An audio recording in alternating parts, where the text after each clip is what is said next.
So last time we saw linear hyperbolic systems. There are some takeaway from linear hyperbolic systems. So which we'll be looking at when we go to nonlinear hyperbolic systems.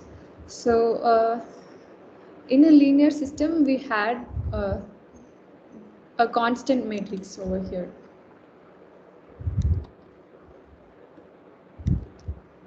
So our A matrix was constant.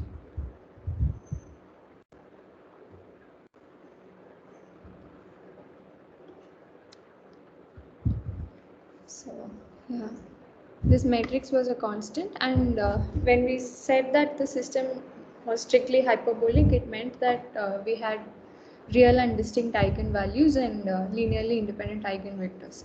Because of that reason, R and R inverse, both of them existed. Because R is just an arrangement of eigenvectors. So if we, since all the uh, columns are linearly independent in this matrix R, R inverse exists. So because of that, we were able to diagonalize the system. So hyperbolicity of any system of conservation laws that you are considering will enable us to diagonalize the system. So and what does this constant matrix do? The assumption that the matrix is constant helps us in writing this condition, that is W equals R inverse of U or U equals RW. So when we write this, from the in the hyperbolic system, we were able to substitute U as R into W. So, and since R is a constant matrix, because A is a constant matrix, all the eigenvectors will be constant. So R matrix is just an arrangement of eigenvectors, and so R matrix will be constant. So because of that, we were able to take R out of this derivative. But when we go to hyperbolic systems, nonlinear hyperbolic systems, wherein the matrix A is not constant, here there R also will not be constant, and we will not be able to directly take it out of this derivative thing. So and then we will not be able to diagonalize the system so easily. So to diagonalize the system, we require hyperbolicity, and we must be able to write something such that this we must be able to write such an equation where we are able to take R matrix outside the derivative. So let's see how that is done for the nonlinear case. Now, so because these two things were there with us when we were doing linear hyperbolic systems, we were able to diagonalize the system, and we split up the coupled system of equations into decoupled system of equations with a diagonal matrix, and for each we were able to analyze each of these equations separately. So these are the two things from the linear hyperbolic system we need to consider to move on to nonlinear hyperbolic systems. So first let's just see an example for nonlinear hyperbolic systems, which is 1D Euler's equations itself. So here U is rho U, and U is a vector consisting of rho U and rho E, and G is a vector consisting of these three elements. So now and we have E given by this expression. So this conservation form of the equation can now be written as something like this. That is, we can write dou by dou x of g of u as dou by dou u into g of u, dou by dou u of g of u into dou u by dou x. So this term will become our matrix. This is a matrix, right? So derivative of a vector. We are differentiating a vector with respect to a vector. So we'll get a matrix. So that matrix is this. This is just each of these elements. First element corresponds to dou g1 by dou u1, and second corresponds to this. This corresponds to this, and so on. So each of this matrix is evaluated by evaluating these derivatives only. So you can try all these algebra if you want. So yeah. This algebra has been done by just taking u1, u2 and u3 as rho u and rho e, and we write g1, g2 and g3 in terms of u1, u2 and u3, okay, and then we differentiate all of these, do this differentiation with respect to u1, u2 and u3. So that is how we obtain this matrix. So now if you look at this matrix, this is no more constant. It's a function of u1, u2, u3 again. So now let's try to find the eigenvalues for this matrix, which is determinant of A minus lambda I. So when we equate that to 0, we get a characteristic polynomial. From that, if we solve that, we will get the eigenvalues. So those are these u minus A, u and u plus A. So here A is given by root gamma RT. So u is the velocity, fluid velocity, and A is sound speed. So now for the same matrix A, if we if we try to find the eigenvectors, these R1, R2 and R3 are the eigenvectors corresponding to u minus A, u and u plus A respectively. So now here H is given by this is specific enthalpy, small h. So yeah, H again is can be written as E plus P by rho. So this will be in terms of E and P by rho only. So just to make it look nice, we have written it as just one symbol, H. Now, like in linear hyperbolic systems, if we just take W equals R inverse U and do it, substitute U as RW in the in this system. Now we won't be able to take R out of the derivative because R is not a constant anymore. R is a function of U1, U2 and U3. If you look at it here, R has some variables. So R is a function of U1, U2 and U3. So we cannot take it out of the derivatives here. So what do we do now? So we define a local expression like this. Like instead of defining a global expression w equals r inverse u, we define it locally. That is dw equals r inverse du. So locally this is valid. So we define something like this locally, and then du equals rw. From this we get it. So now if we divide it by dt and dx, we get some expression like this. Now in our original system of conservation law, we can substitute these terms. And now we have R out. Now if we take R inverse on the multiply R inverse on the left hand side, you get such an expression. And now R inverse AR is a diagonal matrix. Now this is a characteristic form of the equation. We call it as the characteristic form for a reason. So since it is since D is a diagonal matrix, we get some expression like we get a diagonal matrix where with eigenvalues being in the being the diagonal elements. So now this equation is a decoupled system, right? This is a decoupled system, and we can compare it with some other equation. That is, let's just compare A with another equation, which is the total derivative of dw, which we have been doing it for quite some time. So we have been doing this kind of comparison earlier as well. So now we have dw1 by dt equals 0 along dx by dt equals lambda 1. When we compare A with this equation, we get this observation. So now this is the characteristics. These are the characteristics, that is the curves, and this is the solution along the characteristic, that is ODE along characteristic, and this is solution for the ODE along the characteristic. So now these what do we get? We get W1 equals constant along the characteristic. So you know, we obtain three equations, and similarly, like what we obtained from comparing A with this equation, similar comparison can be done like by comparing B with the same equation. We'll get W2 equals constant along another set of characteristics. Similarly for W3. So W1, W2 and W3 are constants along their corresponding characteristic curves. So since these are some constants along the characteristic curves, these variables W1, W2 and W3 are known as characteristic variables, and this form of the equation is known as the characteristic form. That is, when we convert a system of equations from this form to this form, This is known as the conservative form, and this is known as the characteristic form of Euler's equations. So since along these characteristic curves, these variables are constant, these variables are known as characteristic variables.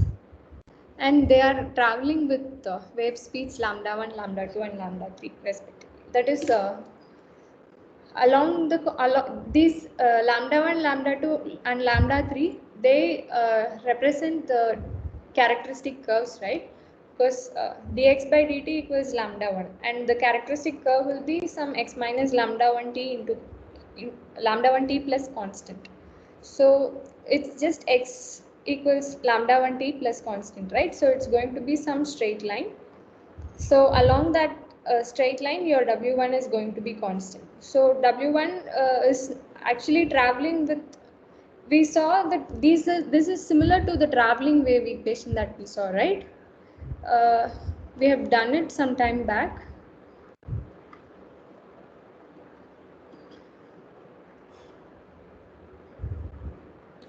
Yes, ma'am. We solved the characteristics and we got equation. Yes. Since these dx by dt equals lambda 1 is just an ODE for the characteristic curve, and this is we get solution as x equals lambda 1 t plus constant. So those are just straight lines with same slope. So because the slope is same, the initial condition doesn't get distorted anymore, and the solution initial condition just travels with over time. So that we saw the traveling solutions, right? So that is why your we say here with that as the inference, we say that your characteristic variables w1, w2 and w3, they move with the wave speeds lambda 1, lambda 2 and lambda 3. I mean, they travel, and the speed with which they travel is lambda 1, lambda 2 and lambda 3 respectively. So yeah, then we just said that there exists something. We just told W1 is constant along the characteristic, W2 is constant along some other characteristic, and so on.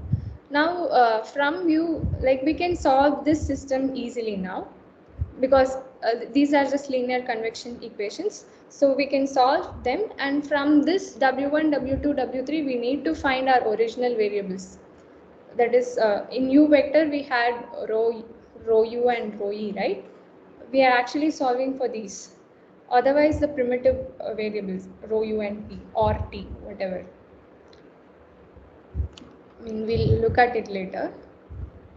So after solving this system, we need to find the solution for this system from the system that we have solved right now. So for that, first we need to know what W1, W2 and W3 actually are. So if we just made this assumption, right? dW equals R inverse du. So with that assumption, if you make some other assumptions that S is with that assumption, and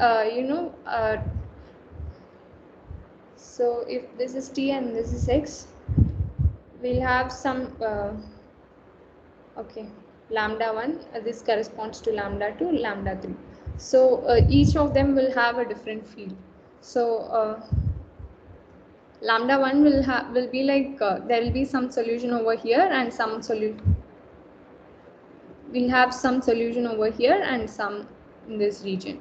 So similarly for lambda 2, we'll have some solution over here and some in this region.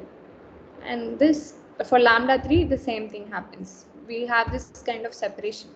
So now we just make the assumption that they don't interact with each other. When you're at lambda 1, the solution corresponding when you are along this characteristic, say lambda 1, your W2 and W3 are constants.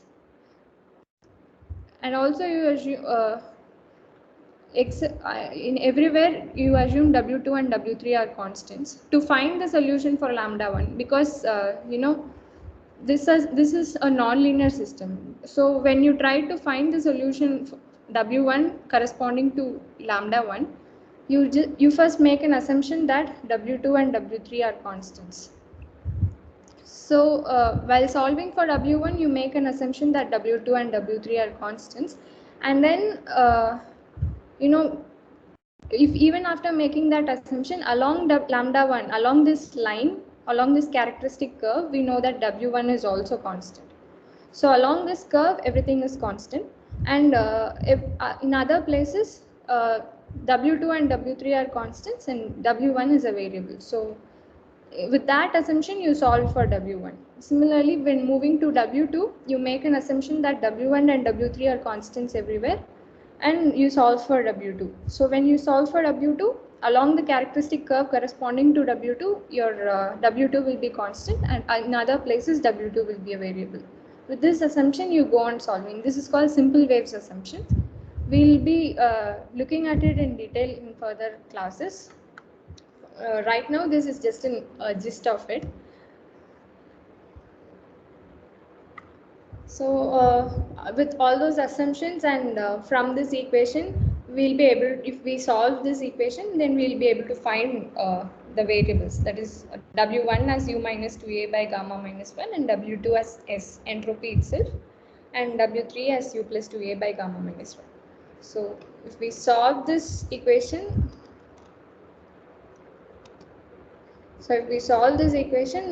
along with some assumptions, we'll be able to evaluate the variables.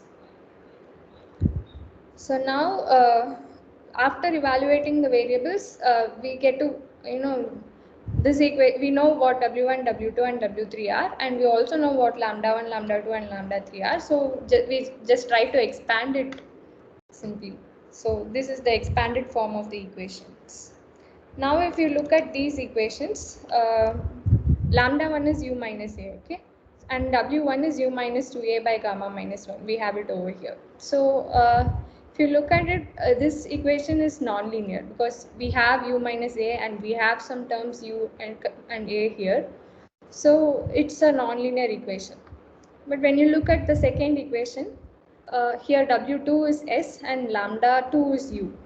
So we have a simple linear convection equation. This is a linear equation. And the third equation is also non-linear. We have U plus 2A by gamma minus 1 and lambda 3 is U plus A. So it's a non-linear equation. So when we split if we try to analyze our non-linear system of non-linear hyperbolic systems, that is the 1D Euler's equations, we get to split it up into a decoupled system, and in that decoupled system we have two nonlinear equations and one linear equation. So we just we have some terminologies. Let us genuinely nonlinear equation is known as the genuinely nonlinear field. These are some individual equations, separate equations.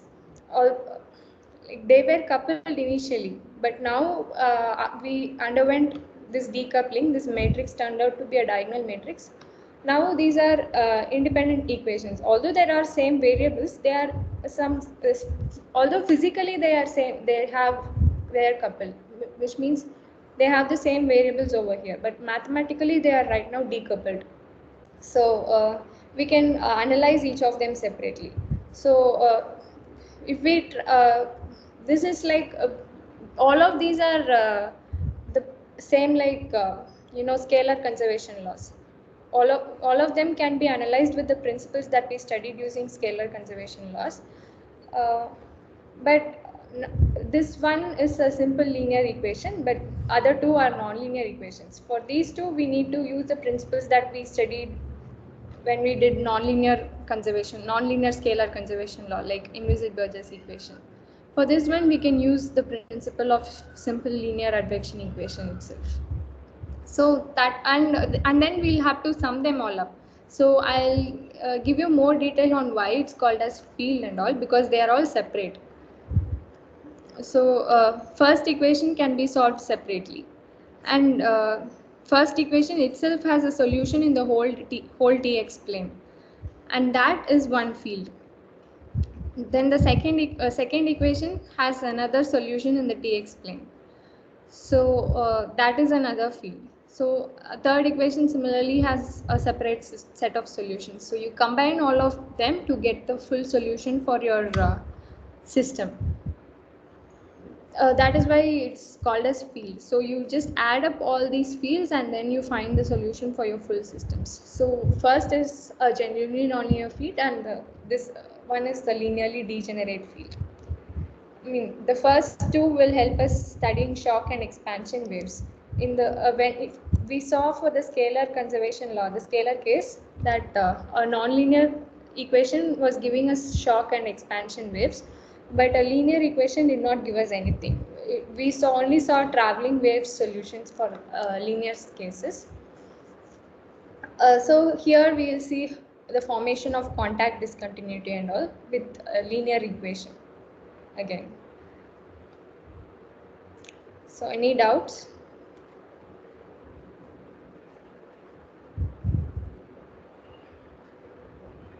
Not yet, ma'am. Okay. So now let's see. Right now we have talked about some forms of Euler's equation. That is, first we saw conservative form, then we saw characteristic form. Likewise, we can have many different forms of the same equation. So before going further, right now I have only discussed an informal way for dealing with nonlinear hyperbolic system. Next, we'll be doing it formally like usual. But before that, I'll just show you the different forms of Euler's equations. So these are the three conservation laws: mass, momentum, and energy. And we wrote it as in conservative form. We can write it as something like this, where U vector is a matrix with rho u, and rho e, and G vector is a matrix with the other three flux elements. Now we already saw this. We can write this as some dou G by dou u into dou u by dou x, where A is again the same matrix that we saw last time. So now this form is known as the quasi-linear form. From this form, we moved on to this form. So the form like this is known as the conservative form, and this is known as the quasi-linear form, where we just take in front. Here we have some function of u. Like when this A matrix, if suppose this A matrix were a constant, then we call it as a linear form. Since this A matrix is not a constant and it's a function of u, it's known as the quasi-linear form. For Euler's equations, we can only get quasi-linear form. Now there are some other non-conservative forms. Quasi-linear form is also a non-conservative form. It's just form in the sense we are just writing it as some matrix system. They're all different, so we just call them by different names. So now like before, we just saw this kind of definition earlier as well, but in the previous case our R matrix was we used R matrix over here, and it contained linearly independent eigenvectors, but here it's not necessarily so. Q can be any invertible matrix, and corresponding to that we'll have some variable. If Q were a matrix consisting of just linearly independent eigenvectors, then V will be the characteristic variables itself. That is the same as what we saw earlier. Now let's just say that Q is any random invertible matrix. So corresponding to the invertible matrix that we are taking, we'll have some V, okay, defined by this equation. So now with this definition, it is with this definition, we can now substitute this definition in the previous quasi-linear form. So we'll get an expression like this. Now since Q inverse exists, we multiply it from the left, and we get some equation like this. So let's call this whole matrix as some B. So we have gotten some system like this. So now before proceeding with this, I want to introduce something known as similar matrices. Maybe you would have heard earlier, I'm not sure. So similar matrices have the same eigenvalues. I'll show you how. So now if we write something like this, B and A are both similar. That is when we are able to write some matrix, when two matrices can be written in some form, B equals P inverse AP, then A and P are similar matrices. So this is the definition for similar matrices. Now, if we take determinant of B minus lambda I, we'll be able to find the eigenvalues for B with this expression, right? So now this expression can be changed into something like this. That is B can be written as P inverse AP and I can be written as P inverse. Now we take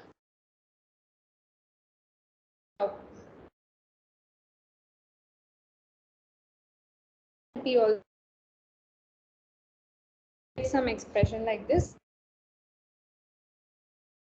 products, then we are able to write something like this, and determinant of P inverse and determinant of P goes off, we get determinant of B minus lambda I equals determinant of A minus lambda I. So which means that eigenvalues of A and B are same. For similar matrices, eigenvalues are same. So here again, when we did this transformation, B and A will have the same eigenvalues, but their eigenvectors need not be same. They may have different eigenvectors. So now we are in this form. So if suppose we take V vector as rho U and P, we'll get a form of, our B matrix will be different, and we'll get we'll get a form of this. One is the conservative form, okay? So this is our system of conservative equations. So when we do this kind of transformation, if we want to take V vector as rho U and P, then we'll have one kind of Q and Q inverse. Corresponding to that, we'll be able to obtain B. So this is just one form of the system. Similarly, we can take a different form. That is, if we take V as rho U and S, we'll get a different Q and Q inverse. Then we'll again have different B matrix. So that is another form. So similarly, if we take V as U minus 2A by gamma minus 1 S and U plus 2A by gamma minus 1, which are our characteristic variables, then our Q and Q inverse will be the R and R inverse that we considered last time. So we'll get a different form, and this form is the characteristic form, because only for this form the flux Jacobian matrix will be diagonal. That is your B matrix that you obtain. For if we take V as something like this, will be diagonal. So this form will be a decoupled form, and all of these forms will have same eigenvalues. That is, we'll only have U minus A, U and U plus A for all of these forms. So now, but out of all these forms, the characteristic form is the only decoupled form possible. All other forms are coupled only. So, yeah. Is it clear? Any questions? Okay. So now I want to ask a question. So, will the classical solutions of all the forms be same?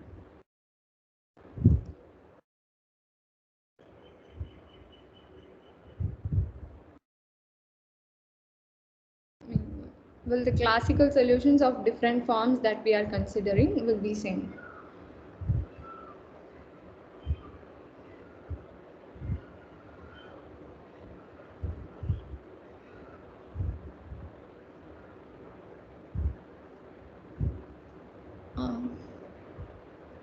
Okay. So, since we are considering the same differential, we are doing it on the system of, differential equations. We are not doing it on the weak form of conservation law. We are doing it on the system of PDEs. We are doing all the transformations on the system of PDEs. So, yes, the classical solutions for all the forms will be same. That is, for each of the form, you will be obtaining solutions as rho U. For V vector, you will be obtaining solutions as rho U. For this kind of, if we take this equation and solve, we'll be getting the solutions in terms of V vector only. You can always go back to U vector from the V vector by using the expression that you already had. So you can always find this same classical solutions for even if you consider different forms of conservation laws.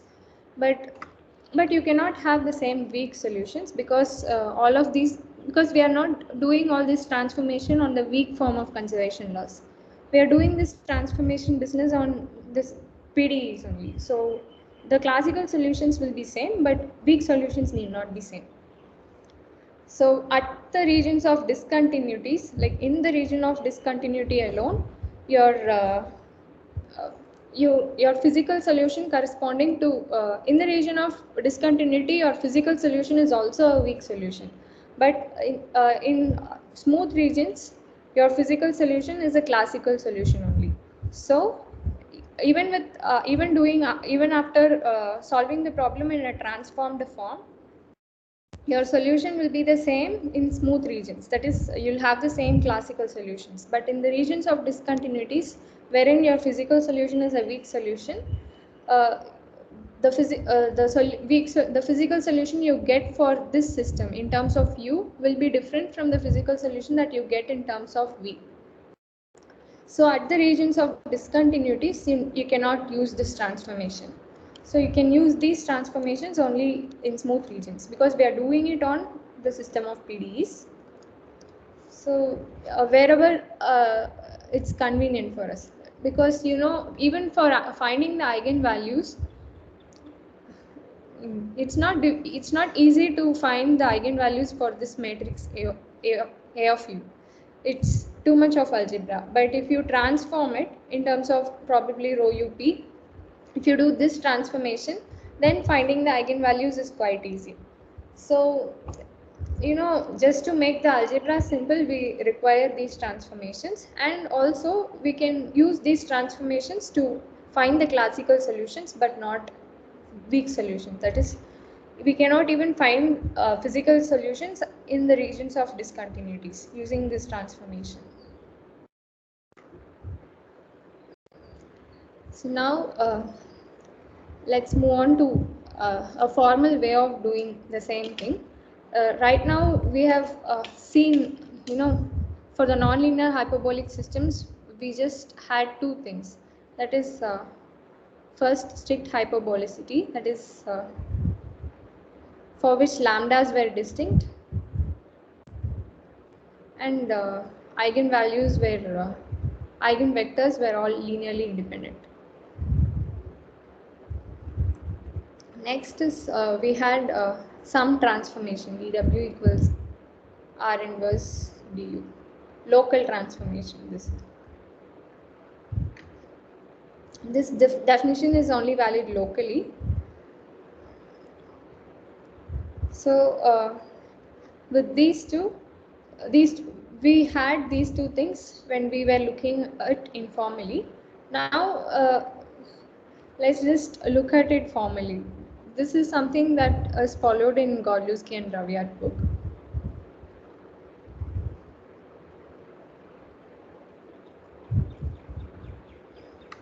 So here again we have the same system of conservation laws, dou u vector by dou t plus dou by dou x.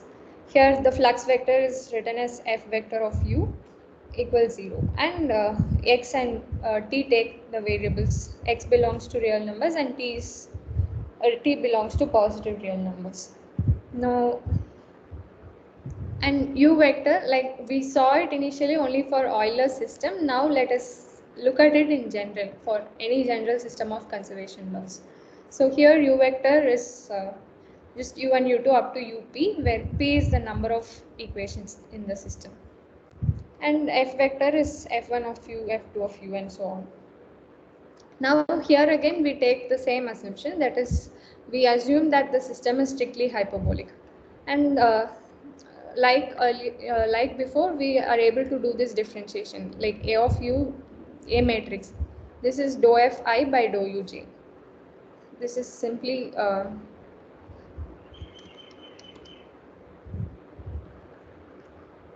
dou f1 by dou u1, dou f1 by dou u2, and so on up to, and here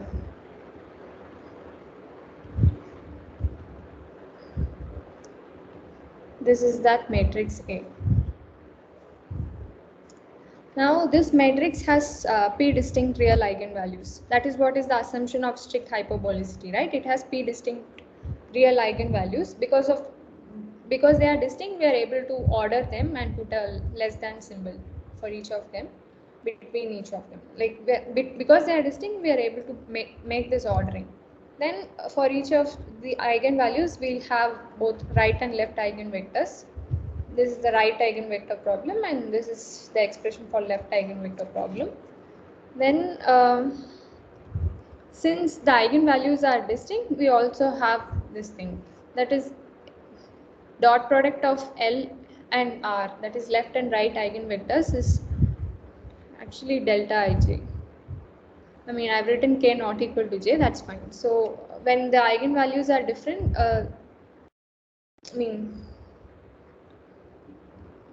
for Lj dot Rj, it's going to be 1, and for when k is not equal to j, they are going to be perpendicular to each other. So that's it.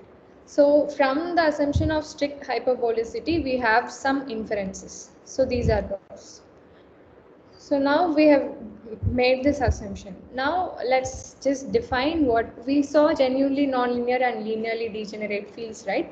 After doing the characteristic form, we just analyzed each of the equations separately, and we just identified which equation is nonlinear and which equation is linear. Here we have a different way of doing it. That is any kth characteristic field, in the sense the eigenvalues are identified by the letter k. That is k equals 1 up to p, and each of these correspond to different eigenvector field. That is A R1 equals lambda 1 R1, AR2 equals lambda 2 R2, and so on. This is just ARK equals lambda k RK. So this is the kth characteristic field, that the solution that we get out of solving the characteristic equation corresponding to the kth eigenvalue is known as the kth characteristic field. That field is known as genuinely nonlinear if lambda k prime dot rk prime is not equal to 0. This is lambda k prime is just gradient of the eigenvalue with respect to u vector, and if this is not perpendicular to the right eigenvector, then we say that the kth characteristic field is nonlinear. If they are perpendicular, then kth characteristic field is linearly degenerate. This is a definition that we are taking. So instead of doing the characteristic form and then identifying which equation is nonlinear and which is linear, we just have some definition which will help us to identify which field corresponding to which eigenvalue will be linear and nonlinear, and so on. So instead of this not equal to 0, it's usually convenient to just normalize Rk and the right and left eigenvectors such that this dot product is 1. Instead of any non-zero number, we just make it 1 by some normalization. We can always normalize the eigenvectors, right? So using that kind of normalization, we are just writing this as just 1 instead of non-zero. For linearly degenerate field, it's just equal to 0 again. And we already know, right, from the assumption of strict hyperbolicity, we already have this Lk dot Rk is 1. So it's just rewritten here. So for a non-linear field, we have these two things, and for a linear field, we have these two. We also look at why it's known as degenerate. We'll be coming to it later. So next, we have doing this analysis, we need something more. So let's just go through this and then we'll see why it's used for. So we are doing another transformation theta from it takes some element of Rp and makes it go to again RP. Omega is also a subset of RP.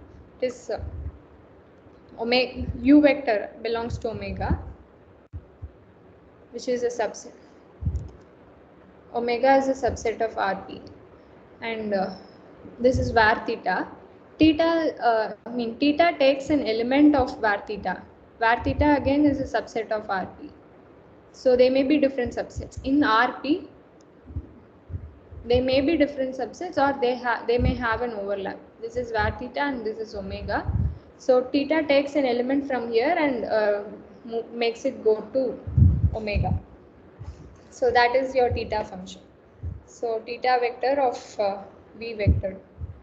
So now v vector belongs to var theta and u vector equals theta vector of v. Our u vector belongs to omega and v vector belongs to var theta. So now take any v vector and do this transformation. Theta vector of v vector, you will get u vector. So u vector is theta vector of v vector. So now after doing this transformation in your differential system, that is which is this, you substitute u as theta of v. So here if you do that, if you do u is theta of v, then theta is a vector, right? You do theta vector of v. So when it comes out, you differentiate it with respect to v again, and then you write it here. Now this becomes a matrix. When I write double bar, it's a matrix, and a single arrowed bar is a vector. So now theta double prime, this is a matrix and it's a function of v vector. And similarly, I'm just substituting u vector as theta vector of v vector. So this term becomes a matrix of theta vector of v vector. So it's just a function, okay? A matrix is a function of theta vector, which is a function of v vector. It's so. Now again, here again, u vector, when you substitute as theta vector of v vector, you will get theta prime of v vector. This is actually a matrix.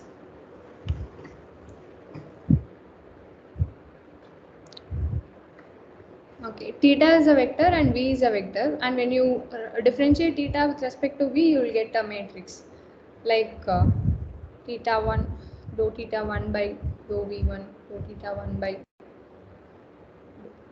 dou v2, and so on. Here again we will have dou theta p by dou vp, and so on. So it's the same matrix that we used to write earlier. So now this theta is this is a one-to-one and onto function. Okay, so because of that, one-to-one and onto function. So because of that, when you take any vector, any v vector over here, it will have, have you heard of one-to-one and onto mapping? Probably we have discussed about it earlier. So you have some elements. This is var theta and this is omega, and each of the elements in var theta will have a unique image in omega. It will have a unique image in omega, and in omega, none of the elements will be left out free. All the elements will have some unique pre-image. So that is one-to-one and onto function. So because of that, here if you can directly see that inverse always exists in this mapping. So you can always find an inverse function also. That is, from omega you can have a different inverse function. That is, which is this one. This will be the inverse function. The forward function was this one. Now we always have an inverse function. So always this matrix theta of v vector will always have an inverse. So you multiply this matrix from the left. Now we have this expression. To this expression, multiply theta matrix, inverse of theta matrix from left. So when you do that, this will be, here we'll have an identity, and this will become some matrix B, which is this given by this expression. That is theta inverse A theta. That is theta prime inverse A theta prime. So we have this as B as this expression, and like before we obtained the same kind of expressions. That is, we have a transformed equation. Now we'll do further analysis over this. Now let's say mu k of v vector and sk vector of b vector. Mu k is the eigenvalues corresponding to the B matrix, and sk vector of v vector are the right eigenvectors corresponding to each of the eigenvalues for the matrix B. So now, because of this reason, we have this eigenvalue problem. B matrix into sk vector equals mu k into sk vector. So this is the eigenvalue problem, and because for similar matrices the eigenvalues are same, your mu k of v vector equals lambda k of theta vector of v vector. Now for the original system, that is for this system and for the matrix A, lambda k were the eigenvalues, right? So lambda k of theta vector of v vector, which is lambda k of u vector itself. So lambda k and mu k are same because the eigenvalues are same for both A and B. And now this is one thing we have already seen this.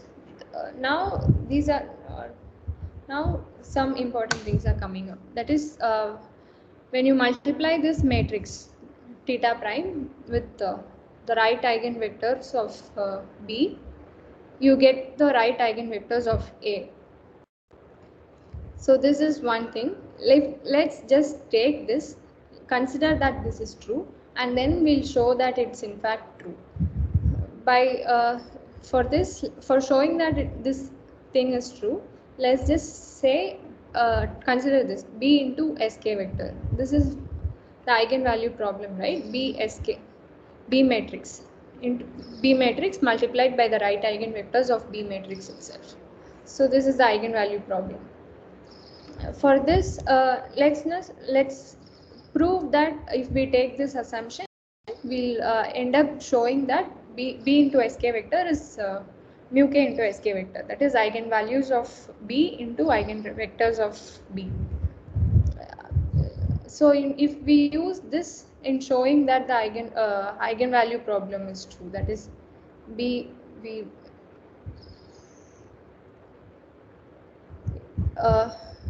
if we end up showing this using this is indeed true, right? We know this.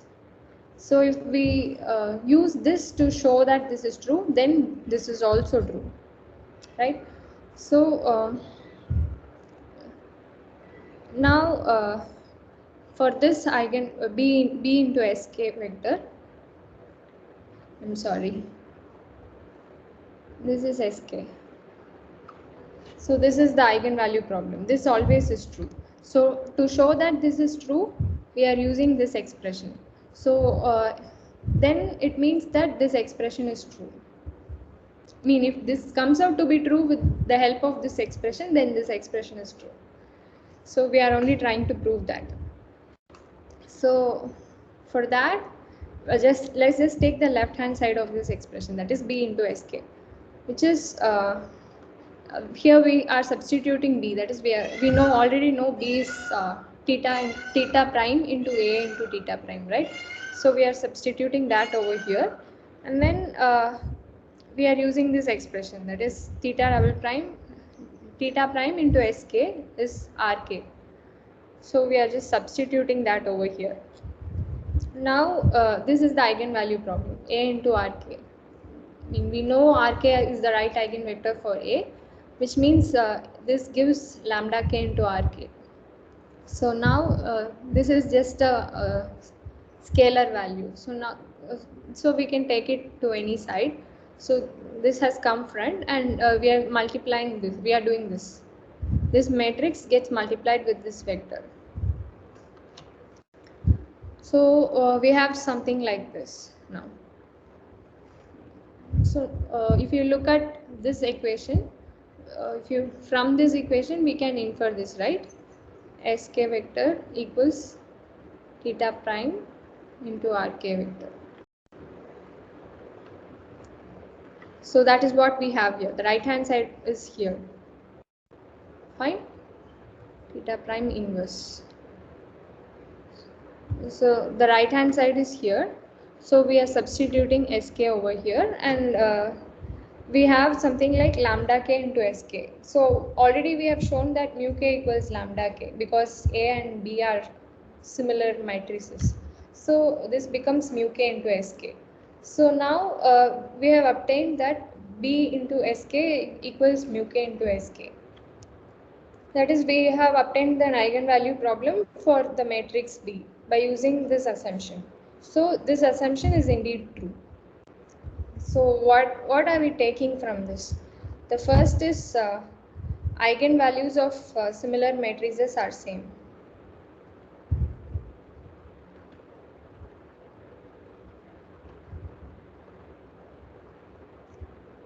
And the next is the eigenvectors. That is, you have some transformation. When you do that transformation, your eigenvectors are also going to be same. Upon the transformation, from if you do some transformation between A and B, that is, to go move from A and B, you use this theta prime matrix, right? So the same matrix can be used to move from the eigenvectors of one matrix to another matrix. That is, to move from A to B, you use theta prime, and to move from the eigenvectors of A to B, you again use theta prime. So that is the inference. Now we have something more coming, which is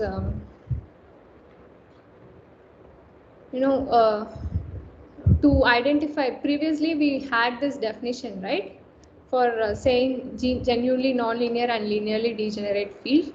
We evaluated lambda k prime dot rk, that is gradient of lambda dot product with the right eigenvector. So let's see if it remains the same upon transformation.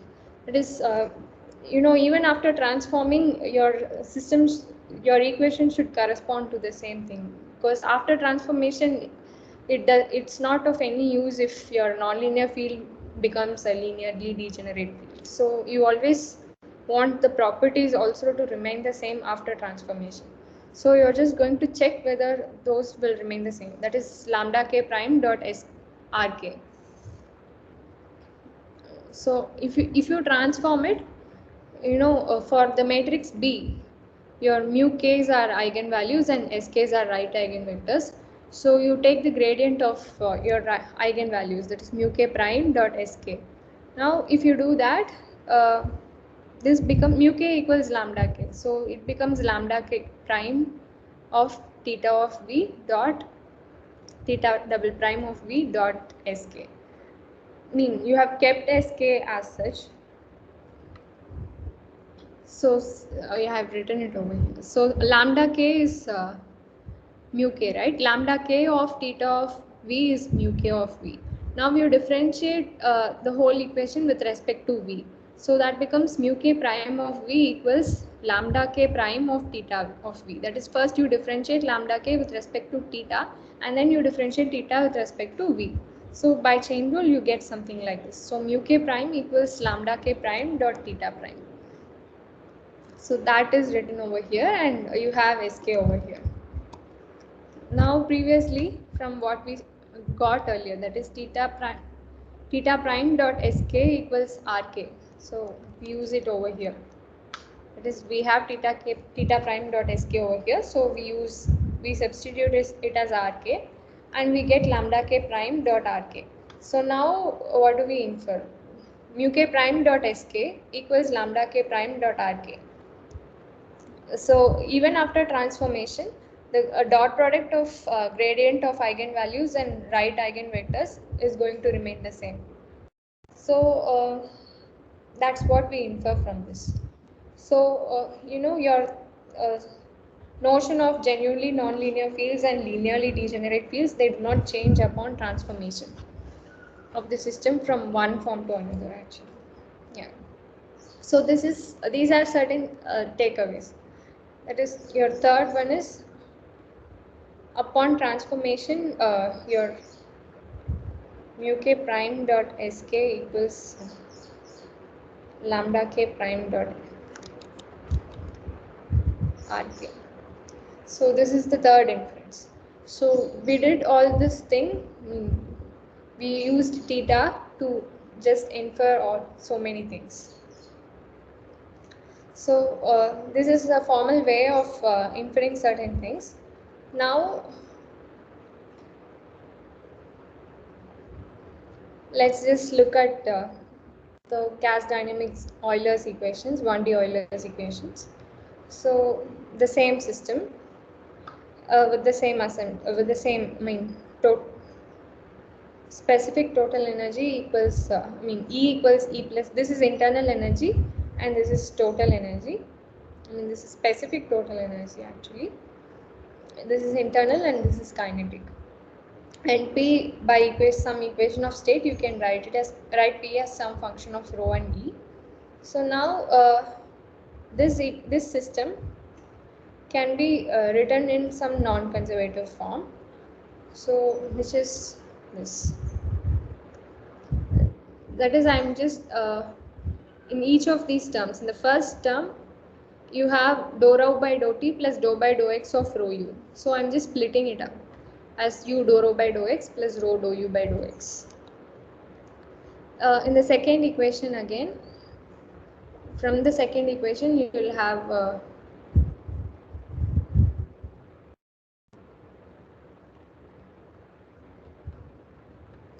so this will again be split up into rho into dou u by dou t plus u.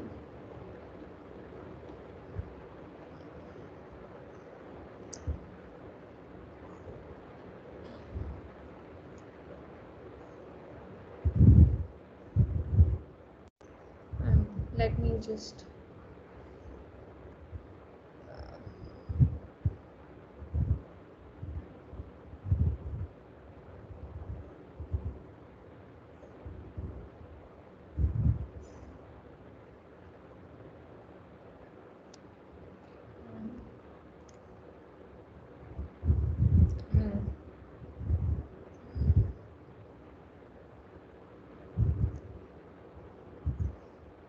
I have another term, right?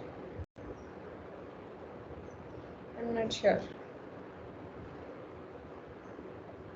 So from this I can take rho out and that will become dou by dou t u plus u dou u by dou x. Okay.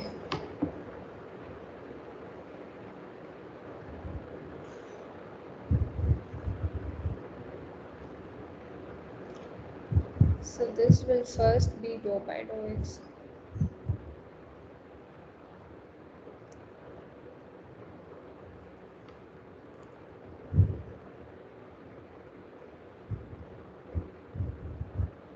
Okay, fine.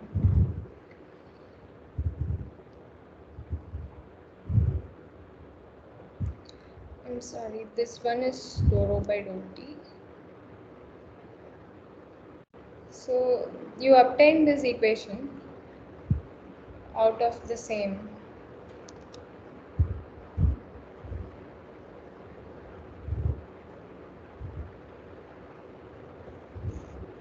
Ma'am, that will be 2 rho u dou u by dou x. Which one? Dou by dou x of u square. Where? In which? The first one? Third? Is that u square, ma'am? This one? Yeah. Yeah, it's u squared. Yeah. So in the previous term, it will be like 2 u dou u by dou x.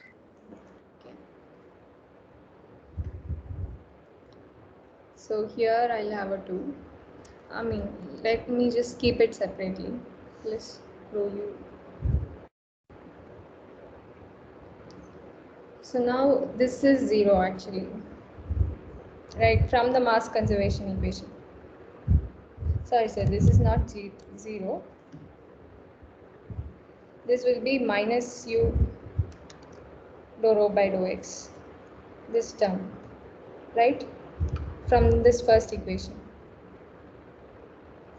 So this term will be just minus u squared dou rho by dou x. So let me just not split this up. So this minus u squared dou rho by dou x can get cancelled with this u squared dou rho by dou x.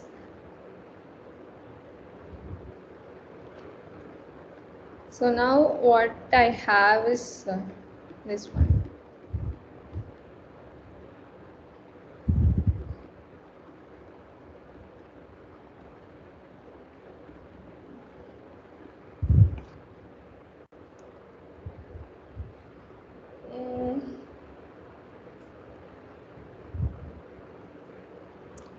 Something is missing. Actually, from here, if you just take 1 by rho on the other side, you should get this equation, right? Here we have an extra term. So yeah. Can you find any mistake here?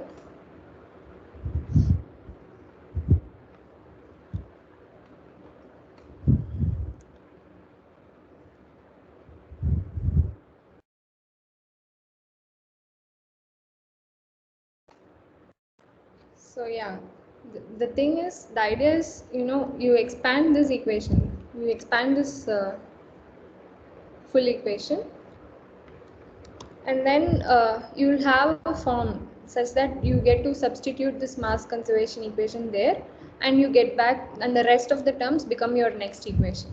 Similarly, for the third equation again, the same thing will happen. You expand this, that is, you expand these two terms, and then you will have something to substitute from the mass conservation equation, like what we did here now. So after doing that, you will end up getting this equation. So that is the idea. You can try the algebra later. So now, but if this all these things, this kind of expansion is valid only for smooth flows, because this is a conservative form of the equation, and you're trying to separate everything. You are expanding it. That is, in the sense, you are assuming that derivatives of each of them exist. That is, each of them is continuous now. So you inherently make this assumption when you separate this, when you expand. So this is valid only for smooth flows. Okay, and then yeah, this specific entropy expression TdS equals d minus p by rho squared d rho. Then with this equation, you just try to find, using this equation, you find dou s by dou t and dou s by dou x. So if you do all the algebra, you will get something like this, and this actually is equal to 0. So from that, you get another equation, dou s by dou t plus u dou s by dou x equals 0, which is the entropy. This is a simplification of our entropy conservation equation. The entropy conservation equation is something like this. So here again, if you expand and substitute the mass conservation, you will get this equation, right? So s dou rho by dou t plus rho dou s by dou t plus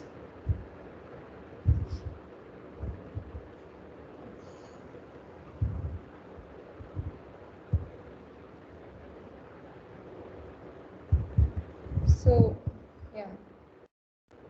If you take S out, you get the mass conservation equation. And you have this new equation, right? So this is equal to 0 and the rest is this. That is your, from the entropy conservation equation, you, after assuming smoothness, that is after assuming, by assuming smoothness, you get to expand. And after doing that, you get such an expression, okay?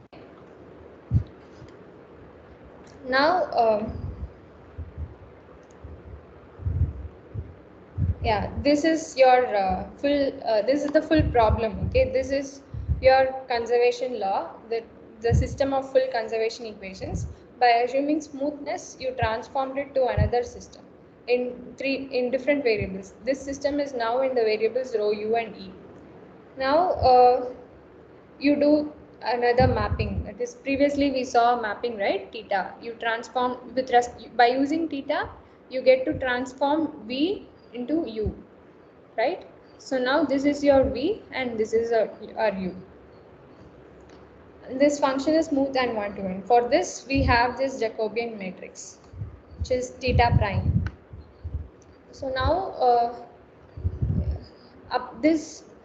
upon this transformation, this system 2 has now become something like this. After this transformation, that is, now this is in variables rho, u, and s. So here we have used p over here, but p can be written in terms of rho and s. So this whole system is now in only 3 variables, rho, u, and s. We are actually trying to transform from one system to other by just changing the variables that we are considering. In 2, the variables were rho, u, and e. In 3, variables are rho, u, and s. Upon transformation, the primary variables that we are considering gets shifted. That is the only thing. And also the matrices change, and accordingly everything in that system changes. Now for this matrix 3, the Jacobian matrix is this one.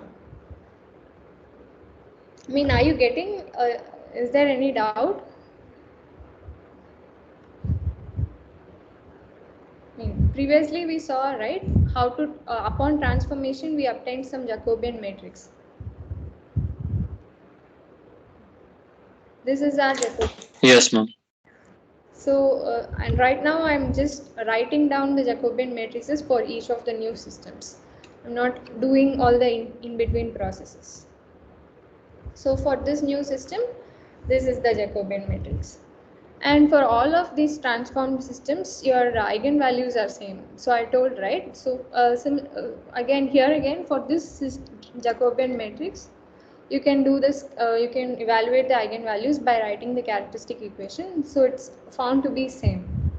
And your A here is A is given by root of dou p by dou rho. And for this B matrix, the associated right eigenvectors are these. And now for using these we have the eigenvectors and we have the eigenvalues. So our primary motive is to just see whether which field is nonlinear and which field is linear. Okay, so for that we need to evaluate lambda primes. So we found lambdas. Now we are in this transformed system. That is, our variables are now rho, u, and s. So with respect to rho, u, and s, you differentiate lambdas. So this is differentiation of lambda with respect to rho, and this is with respect to u, and this is with respect to u plus a. So similarly for the others. So you get lambda primes, and then you just see lambda prime dot r for each of these. When you do that, your first and second ones are not non-zero, and the first and third one are non-zero. That is the one. This is the one corresponding to u minus a, and this is the one corresponding to u plus a, and this is corresponding to u. So this is these two are non-linear, and this one is linear. From the definition that we had, lambda prime dot r is non-zero. If it is non-zero, then your field is non-linear, and if your lambda prime dot r is 0, then your field is linear, right? So here again for the Euler system, for u minus a and u plus a, you find them to be non-linear, and for u, you find the field to be linear. So this is the same thing that we saw from the formal way. That is, previously we saw it, right, from by just evaluating the equations, we just said that these two are non-linear equations and this is a linear equation. Just by transforming and then writing down the equations separately, we identified which is non-linear and which is linear. Here, just from a single definition, we are able to say that is just by evaluating lambda prime dot r, we are able to say whether the field corresponding to the eigenvalue is linear or non-linear. That's it. So these are some two different ways of doing the same thing. So now, Yeah, remark. So I think it's time. So I'll finish this. Is it okay? Yes, bro.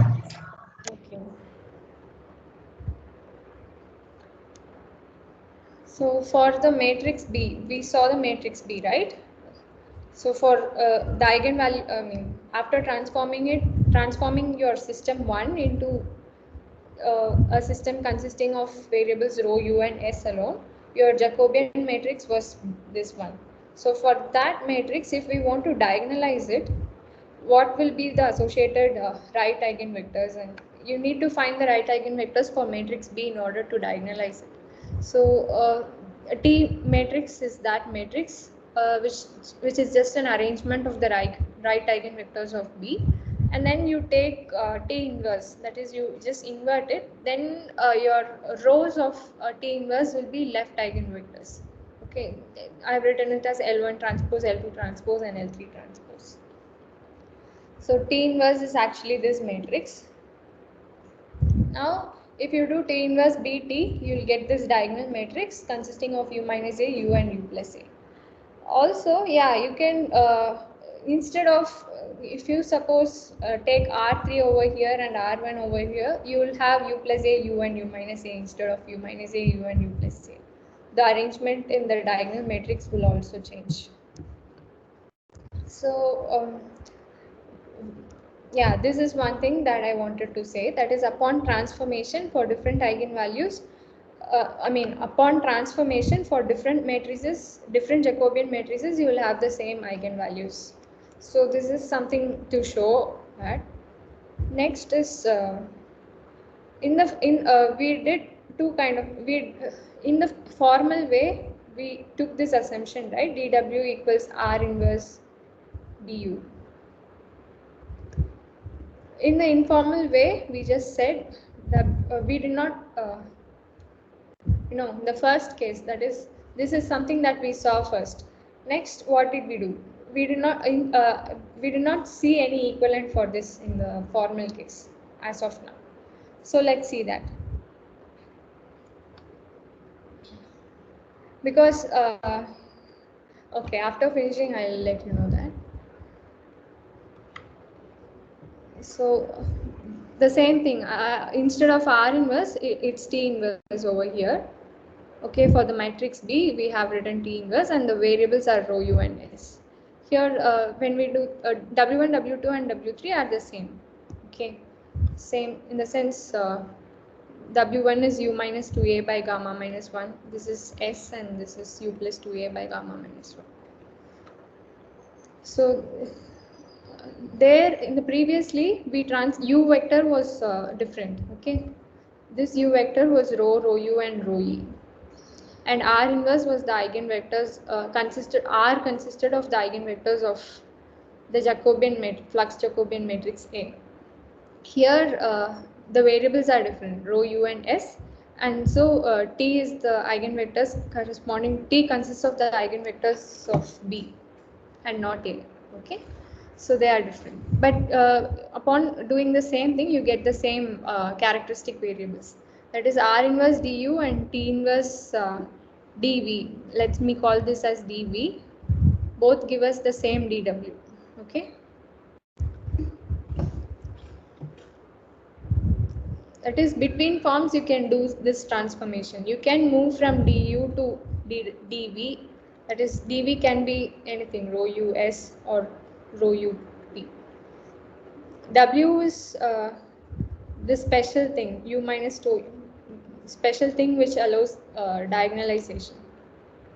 This is also one form of V only, that is U is the conservative form, V is anything that we transform to, that is from U we transform to something, right? So anything that we transform U to is V. And W is also a form of V only, but since it's special, since it leads to diagonalization and decoupling, we give a different variable called W. Okay, so now from from U itself we were able to go to W, by using this transformation. Again from V we can go to W by using this transformation. Okay, So you can move from anything to anything because all matrices that we are considering are invertible. Now an equivalent of this definition, that is previously when we did linear hyperbolic systems, we were able to sum them up, right? When we did linear hyperbolic systems, we saw a formal way of doing it and an informal way of doing it. In the informal way, we evaluated W by solving these equations, and then we used, to evaluate U, we used R into W. In the informal way, to evaluate U, we used this summation thing. U equals sum of alpha k to Rk. Alpha k is also something like W only. Okay. We used this expression, right? An equivalent of this will be seen now for nonlinear systems. We have seen an equivalent for U equals R. We have seen an equivalent for this. Now we'll see an equivalent for this thing. Okay.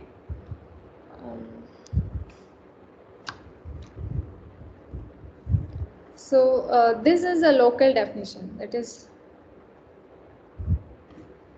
this is equivalent to just writing as dW equals T inverse dV.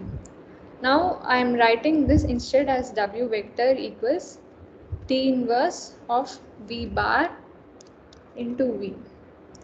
That is, here T inverse is nonlinear function, okay, of V vector. When I say bar, it's V vector about some constant state V. That is, V bar is some linearization. It's a nonlinear, V vector is a nonlinear function. I'm trying to linearize it about some constant state. So now let me just state it simply. Let's consider some function g, which is a function of, it's a scalar function g, which is a function of x. Okay, this is nonlinear. So when you are linearizing it, you do Taylor series expansion. You consider some constant, say x bar, and then you do the Taylor series expansion of it. Delta x is x minus x bar. Okay, I'll write it.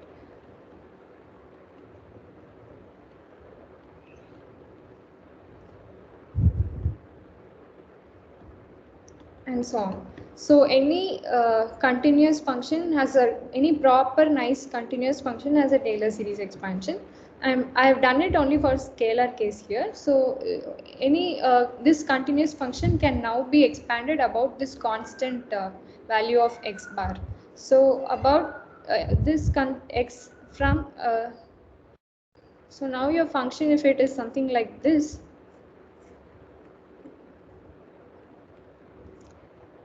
let's say you have a point x bar.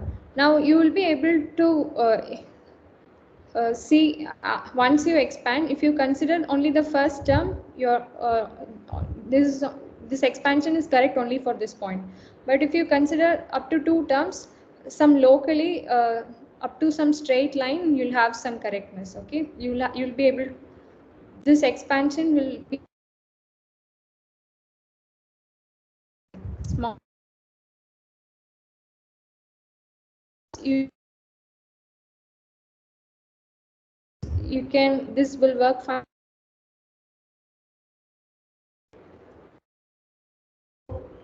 Yeah, this is Taylor series expansion. So I'm trying to cut, when I do this, where I'm cutting it off is a question. So I'm cutting it off here itself. So I'm just seeing some constant x bar. So I'm just putting T inverse of V vector about some T constant. This is the notation is quite confusing. Instead of bar, I'll put some V naught. Okay, about some constant V naught. This is a vector only. Okay. T is a matrix. It's a function of V vector, and when you do Taylor series expansion for this matrix, first term will be T inverse of some constant V naught vector. So plus some other terms. I'm just cutting it off in the first. I'm just considering only the first term of the Taylor series expansion, and this is the linearization of now. Instead of doing it locally, doing this transformation locally, it's equivalent to doing. They are both equivalent. That is. Here we are considering an infinitesimal length for dw and dv, and we are keeping T inverse vector as a complete nonlinear function. Whereas here we are treating w vector and v vector as complete nonlinear functions, while we are considering this transformation matrix as a linear function, as a constant function basically, T inverse of v bar. So now this matrix becomes constant. So now if you assume this, if you have this assumption and then proceed, you will be able to, the problem I told is we are not, because this matrix was non-linear, was not constant, we were not able to take it out of the derivatives. Now since we have linearized the system and this matrix has become constant, we will be able to take this matrix out of the derivatives, like in the previous case.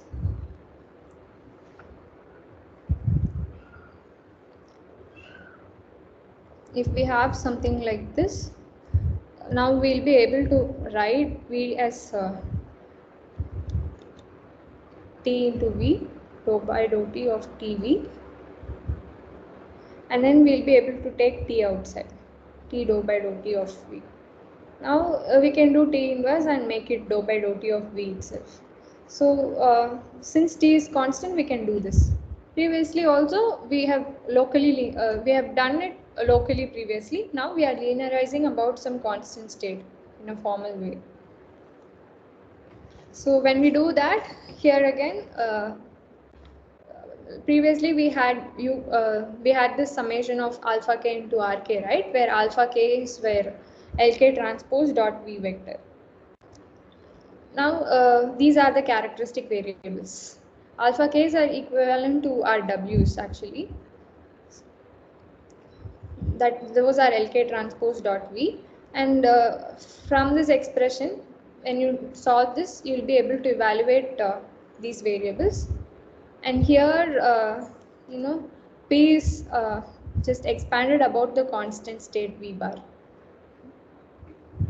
P is written as, instead of V bar, I'll write it in terms of V naught. P is a function of rho and S, okay? So we are able to write it as dou P by dou rho into rho plus dou P by dou S into S. When you take derivative, it has to be taken at some point, right? So that is about the constant state, that V naught. So now dou P by dou rho is A squared rho, and that is written over here. Since it is written dou P by dou rho is done about some constant state, your A is also about some constant state A bar, and all the bars here denote the constant state. So if you can do the algebra to transform it to in terms of W's, which were u minus 2a by gamma minus 1 s and u plus 2a by gamma minus 1. So this is it. The motive actually is to move from one form to another form. I mean, you can use this transformation to solve the classical solutions. That is, you can find always your classical solutions are going to remain the same upon transformation. So you can freely use it to solve the classical solution, solve for the classical solutions. Any questions? Previously we left the algebra over there, right? You can try it as well. This part.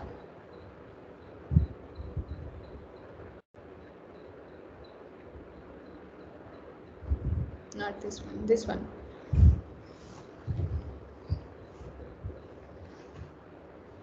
So any doubts?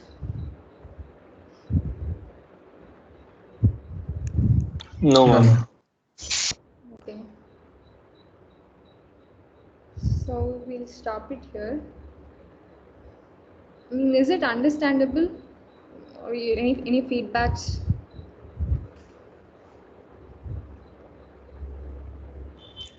Yes, ma'am. It's like quite understandable. Just we need to try it out also on our own to get better understanding, more understanding. Okay. Okay, fine.